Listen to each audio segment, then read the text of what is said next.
odontologia legal, acupuntura e prótese bucomaxilofacial. Temos aqui duas convidadas muito especiais, doutora Hanna e doutora Raíssa. Doutora Hanna, muito obrigada por estar aqui conosco. Pode se apresentar um pouco pra gente? Bom, primeiro agradecer pelo convite, né? Eu estou muito feliz de estar aqui. Eu sou a doutora Hanna, eu sou com formação cirurgião dentista, mas a minha área de atuação mesmo é a odontologia legal e a acupuntura, né? Voltada para uma área mais mórbida, digamos assim. Entendi, excelente. E também está conosco a doutora Raíssa. Pode falar um pouco pra gente sobre você? Olá, Gabi, muito obrigada pelo convite.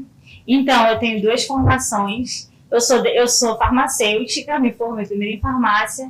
E após a minha formação em farmácia, eu me formei em odontologia na USP em 2013. Na USP, doutora? Sim. Sério? Eu E tenho doutorado em prótese bucomaxilofacial. Ai, que legal! Eu também me formei pela USP. Será que a gente não se esbarrou? Quem sabe, né? Que Eu não lembro. se formou? 2013. Ai, olha! 2015. Interessante. Não teve esse contato. Doutora Hanna, começando com você. Muitas pessoas relacionam a odontologia apenas com estética ou saúde, né? Mas fale um pouco mais pra gente sobre a odontologia legal. Então, né, nesse momento aí da odontologia que a gente está, no mundo das facetas, no mundo do botox, da harmonização, eu acho que a odontologia legal ela é uma área muito afastada delas, sabe? Na odontologia legal a gente vai lidar com cadáveres. Olha que interessante. Tem alguma forma da gente não conseguir identificar um corpo? Primeiro eu vou explicar um pouquinho aqui como é que a gente faz, né? Não sei se a senhora sabe daquela tragédia que teve do avião que caiu. Sim, eu lembro. Eu atuei Foi internacional. Eu atuei nesse caso. O que acontece? O avião caiu, foi uma tragédia, óbvio. E os corpos, eles ficam muito Carbonizados. Sim, né? porque o avião acabou que pegou fogo. Os corpos ficam irreconhecíveis. E é nessa área que a gente atua. A gente vai trabalhar junto com o legista, porque nós somos odontolegistas, sabe? A gente entra nessa área para fazer o reconhecimento desses corpos através da arcada dentária e poder devolver o corpo para a família de fato e eles terem um velório digno, né? Em casos como esse que eu acabei de citar, que teve o corpo carbonizado, vamos supor que o paciente ele acabou de tomar 1 litro de Coca-Cola. Os dentes eles vão carbonizar juntos, então em casos como esse a gente já não consegue fazer muita coisa, porque não tem ali o que trabalhar, né? Não sobra muita Por coisa. ser um alimento bem ácido, Sim, né? por ser um alimento ácido, suco de limão, Coca-Cola, alimentos ácidos assim no geral, eles são vilões. Doutora, você teve algum caso muito difícil, assim? Teve esse que eu falei, né, da carbonização, esse caso, né, do avião, porque, assim, além da gente tá cuidando ali, sem já ser difícil, ainda tem a questão psicológica, que é muito complicado pra gente, sabe, ter que lidar, saber que uma família tá ali passando por aquela tragédia, não só uma, mas várias famílias, a gente acaba se colocando muito no lugar, sabe, a gente acaba tendo sequelas psicológicas também. Pela dúvida de saber se é seu parente ou não. Então a gente acaba se doando muito pra isso, sabe? Tipo, não, hoje já não teve um filme. É uma pressão também da família, né? Você identificar. Pressão E como é o dia a dia de um profissional da odontologia legal? Então, a gente trabalha com legistas, a gente trabalha com advogados, juízes, tem toda essa parte aí jurídica em volta, sabe? Sim. E isso é uma das minhas paixões. Na verdade, não sei se eu posso falar. Posso falar? Pode, você tem liberdade. Ai, muito obrigada. Então, as minhas duas paixões, na verdade, eram direito e odontologia. Então, eu fiquei muito na dúvida assim, quando eu ia começar a faculdade, no que eu queria fazer. Então, a odontologia legal, como ela tem toda essa parte jurídica, eu consegui juntar as minhas duas paixões. E aí a gente trabalha com juízes, legistas, advogados, identificação criminal. Em casos de desaparecimento também, a gente atua bastante. Sabe aquelas criancinhas que desaparecem? Onde fica apenas Sim, os ossos, aí né? a gente encontra os corpos, a gente trabalha muito nessa parte também, acidentes, tragédias, tudo isso tá aí Interessante. na nossa ossada. E os dentistas clínicos precisam se preocupar com essa área? Preocupar 100% não, porque, como eu falei, é uma especialização, né? Não é todos que querem estar nessa parte, mas pode ser que em alguns casos a gente chame assistentes técnicos. Eles são dentistas, Sim. porém eles estão ali para ajudar a gente, fazendo radiografias, liberando laudos, porque é tudo uma burocracia, não é só eu chegar lá e dizer, vou ver aqui esse cadáver da minha cabeça. Não, tem toda essa... Uma burocracia. toda essa participação aí. Porque tá mexendo com um corpo humano, né? Eles não liberam facilmente, assim. Então, eles participam nesse tipo de caso, sabe? Quando a gente precisa de um apoio para liberação de laudos e enfim. Interessante. Agora, voltando para a parte um pouquinho mais terapêutica. Acupuntura. Doutora Hanna, como que é trabalhar com essa técnica milenar chinesa? Minha segunda dentro da paixão. prática odontológica. É minha segunda paixão. Então, a odontologia legal, ela não tem tanta ligação com a acupuntura, Sim. para áreas bem distintas, né? Mas eu queria muito, desde o começo da faculdade, eu queria essa questão aí da acupuntura, porque era uma coisa que eu cresci vendo desde criança. O meu pai, ele é médico e ele tem essa parte da acupuntura também, ele gosta de aplicar medicina chinesa nos pacientes dele. Então foi uma coisa assim que desde pequena eu fui levando comigo. Eu fiz um curso aqui no Brasil mesmo, se não me engano em Manaus não tem, mas eu fiz fora, eu fiz em São Paulo. E logo após que eu terminei a faculdade também. E aí depois eu fui me especializar na China, para vocês verem o nível do De amor da profissão, né? o tanto que eu gosto. A gente fez um intercâmbio aí com os outros brasileiros, então as aulas eram nativas, era muito legal. Você escreveu um artigo, não foi? Referente a isso, sobre a acupuntura? Sim. O uso da acupuntura em problemas faciais. Como a sim. DTM, né, que a gente acabou de dizer, o bruxismo. Eu escrevi, ai, nossa, que legal, elas... Sim, eu Você leu o artigo? Sim. Eu amo o artigo, bastante já conhecido, trabalho, né? Seu artigo bastante conhecido. É pelo que eu tô vendo. Estou bem feliz. Leiam o meu artigo. Seus bem pacientes aceitam interessante. bem A a acupuntura, acupuntura? eu confesso que assim, de começo, de início, eles ficam bem assustados por, nossa, doutora, mas a agulha vai doer. E spoiler, para quem quiser ser meu paciente, não dói. Não dói, é uma agulha muito fina, não tem nenhum tipo de dor, gente. Quais os principais pontos utilizados na odontologia? Assim, depende muito do problema que o paciente está encarando ali naquele momento, sabe? Vamos supor que ele esteja passando por um quadro de estresse ali no meu consultório, não quer me deixar atender porque está com muito medo, porque isso é muito comum, né? Acho que a doutora sabe Sim. que é muito comum os pacientes sentarem na cadeira e terem medo, ou então nem mesmo com medo. Ansiedade, né? Sim. Então a gente pode aplicar, por exemplo, a acupuntura nesse ponto. A gente aplica bem no meio da testa a agulha e o paciente vai relaxando, sabe? Sim. Ficando mais tranquilo. Doutora, tem algum ponto assim que pode ser vital para a pessoa?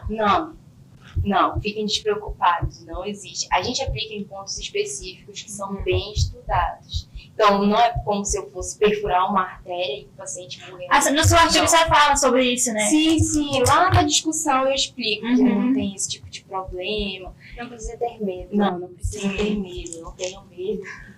Entendi. Isso é muito bom também para aqueles pacientes que têm muito medo de sentar na cadeira. Então, você aí que está precisando de um tratamento e está muitos dias, muitos meses, né, demorando para vir fazer. Não são muitos profissionais que trabalham, né, com acupuntura. Não, Aqui no nosso estado. Não, porque assim, apesar de ser uma pós-graduação reconhecida pelo CRO, né, o Conselho de Odontologia, CFO, muitos profissionais não fazem, acabam deixando para lá. Mas, gente, é maravilhoso. Assim. Pacientes que têm problemas de DTM, que procuram bastante, né? DTM, bruxismo me procurou muito, porque É a doença do século, ansiedade. Criança E a também ansiedade precisa, em alguns casos? Sim, tem gente, é muito comum chegar em consultórios crianças ansiosas, crianças com bruxismo, crianças já com DTM. Ainda mais depois da Covid, né? Sim. Hoje teve o isolamento social, né? Sim. Então, até hoje tem as sequelas aí do Covid e a gente tenta tratar o paciente como um todo. Eu gosto de dizer que a acupuntura e a odontolegal, ela vai muito além da boca.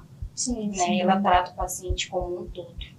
Entendi. E é preciso uma formação específica? É uma pós-graduação, tem que fazer a pós-graduação. Só. Aí, se você quiser se especializar, como eu que fiz um curso em outro país, né? Mas, assim, para atuar no Brasil é apenas a pós-graduação. Para aprender novas técnicas, né, em outros Sim. países. Entendi. Agora eu vou passar um pouco para a doutora Raíssa, que vai levar para um lado um pouco mais artístico da odontologia. O que é exatamente a prótese bucomaxilofacial? Olha, Gabriela, a prótese bucomaxilofacial, ela vai muito além de apenas uma prótese. Ela envolve trazer a autoestima da pessoa, trazer a identidade da pessoa de volta. Muitos dos pacientes que me procuram são pacientes que estão tristes, debilitados, sem autoestima, com problemas psicológicos. São muitos desses casos. A gente sabe que o hospital de câncer é pesado. Pacientes perdendo parte da sua face, né? Muitas das vezes a prótese bucomaxilofacial, que foi um doutorado que eu fiz, né? Ele envolve reconstrução de lábios, reconstrução da região da órbita. São regiões assim, orelhas. Tudo que envolve a face é da área da odontologia. Sim. E poderia nos contar um caso que lhe marcou? O primeiro caso que eu tive, na verdade, não sei se eu posso falar aqui também, Pode, mas assim, eu escolhi essa área devido à minha vizinha. Ela era como se fosse a minha irmã. E ela passou por um problema desse dramático, onde ela teve um acidente e perdeu o lábio superior. Que triste, né? Sim. E quando eu vi isso, e eu conheci um bucomaxilo, né, que ele fez a reconstrução do lábio dela, e foi algo que trouxe a autoestima dela, voltou super feliz, foi o que fez eu escolher essa área. Então, uma área que envolve bastante emoção, então, né? Aí que eu procurei me especializar nessa área. Sim. E aí, quando eu tive meu primeiro paciente, que eu fiz uma prótese na região da órbita, que é um paciente que tinha sofrido um acidente, e ele estava super debilitado, ele tinha perdido a família, a mulher dele não quis mais ficar com ele, ele estava sofrendo muito mesmo, pensando, eu acho que em suicídio, ele tinha comentado no consultório. A gente fez a prótese e devolveu totalmente a autoestima dele. Eu acho que eu me lembro de comentários sobre esse caso na USP, eu acho que eu me lembro. Sim. Foi muito emocionante. A senhora devolveu a autoestima da Sim, pessoa. eu publiquei. Em artigo? Sim. É mesmo? Apresentou em congresso? Sim, na USP mesmo. Eu me lembro. Ela é conhecida. Olha! Mas eu quero tomar o lugar da apresentadora, né? Posso fazer uma pergunta? Pode, com toda certeza. Eu queria saber se não mexe assim, com o seu psicológico, porque eu, quando pego casos grandes, eu me sinto muito abalada. E, assim, olha, no início a gente se sente abalado, né, pela situação do paciente, né? Mas quando a gente encontra um paciente assim, a gente traz a autoestima dele de volta e vê o que a gente pode fazer, mudar a vida dele com aquela prótese, é satisfatório. A emoção que vem de desespero, de ver um paciente naquela situação e trazer a autoestima dele, é satisfatória, totalmente. Fazer ele voltar a ser aceito pela sociedade, né? Sim, é uma odontologia que vai além da boca. Isso. Também. Sim. E como que é feito o processo para fazer essas próteses de bucomaxilo? Planejamento também? É toda uma equipe multidisciplinar. Eu trabalho com fonoaudiólogos, tem no meu consultório de fonoaudiólogos, tem protesistas também, e tem tudo, impressão 3D. A gente trabalha com vários procedimentos. Após vários tratamentos, né, envolve tudo. Quando a gente chega nessa fase que está totalmente satisfatório o procedimento, envolve mais a estética. A gente procura reabilitar aquele local só. Sim. Eu acho que até tem um pouquinho a ver, né, apesar de serem graduações distintas, né? Mas na odontologia legal também, odontologia forense, sabe lá como vocês chamam, a gente também faz reconstrução facial de corpos. mais uma vez voltando àquela questão, né, de dar um enterro digno para a pessoa. Nossa, também né? para a Muito família, assim, para a legal. família mesmo reconhecer, né? Ver se eles reconhecem ou não. Pintar Então, mais, tem aquela alguma coisa carbonização, né? Sim, Também. tem alguma coisa, uma ligaçãozinha aí, doutora. No fundo, a Interessante. gente está seguindo aí um caminho parecido. Então, estamos chegando ao final de mais um episódio do OdontoCast. Tivemos duas participações muito especiais e renomadas, duas grandes doutoras, doutora Hannah e doutora Raíssa. Muito obrigada pela presença de vocês duas, por nos darem uma incrível aula, tirar bastante dúvidas de colegas de trabalho e até mesmo estudantes da área da odontologia que se interessam mais por esses assuntos ou que nunca tiveram contato com esses assuntos e é uma coisa nova para se aprender. Eu queria que vocês duas deixassem uma boa mensagem para a gente, para os nossos ouvintes, esses estudantes e profissionais da área da saúde.